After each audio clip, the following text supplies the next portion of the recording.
जय श्री कृष्णा। कृष्ण नाम का आसरा, कृष्ण नाम का ध्यान। 27वां अध्याय अब मैं सुनाऊं आपको।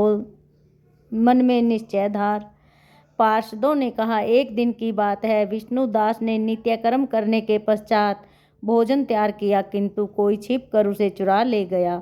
विष्णुदास ने देखा भोजन नहीं है, परंतु उन्होंने दोबारा भोजन नहीं बनाया, क्योंकि ऐसा करने पर सायंकाल की पूजा के लिए उन्हें अवकाश नहीं मिलता, अतः प्रतिदिन के नियम का भंग हो जाने का भय था।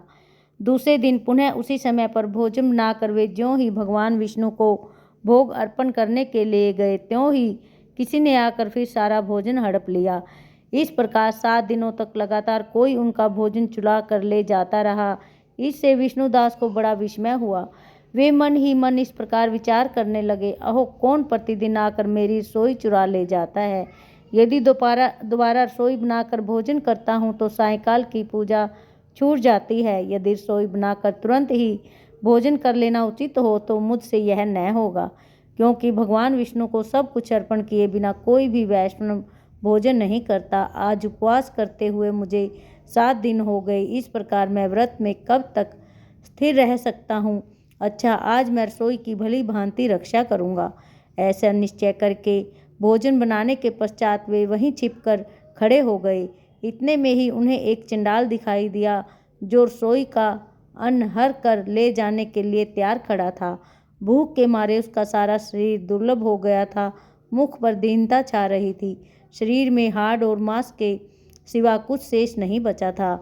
उसे देखकर श्रेष्ठ ब्राह्मण विष्णुदास का हृदय करुणा से भर गया।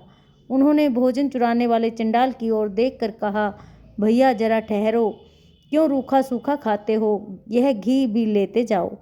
इस प्रकार कहते हुए विप्रवर विष्णुदास को आते देख वज्र चंडाल भय के मारे बड़े वेग से भागा और कुछ ही दूरी पर मूर्छित होकर गिर पड़ा।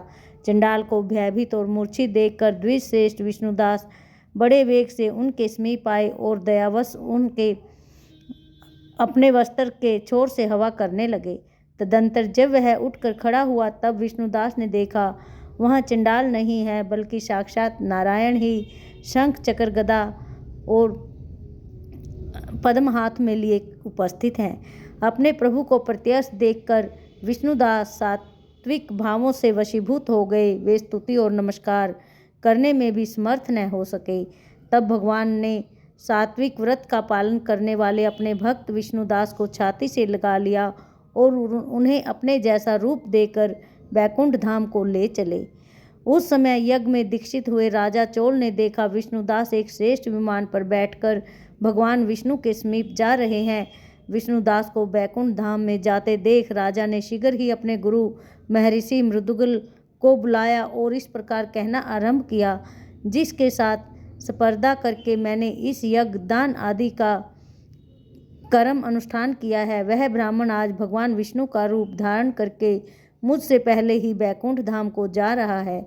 मैंने इस वैष्णव धाम में भली भांति दीक्षित होकर अग्नि में हवन किया और दान आदि के द्वारा ब्राह्मणों को मनोरथ पूर्ण किया, तथापि अभी तक भगवान विष्णु मुझ पर प्रसन्न नहीं हुए और इस विष्णुदास को केवल भक्ति के ही कारण श्री हरि ने प्रत्यक्ष दर्शन दिया है। अतः जान पड़ता है कि भगवान विष्णु केवल दान और यज्ञों से प्रसन्न नहीं होते, उन प्रभु का दर्शन कराने में भक्ति ही प्रधान कारण है।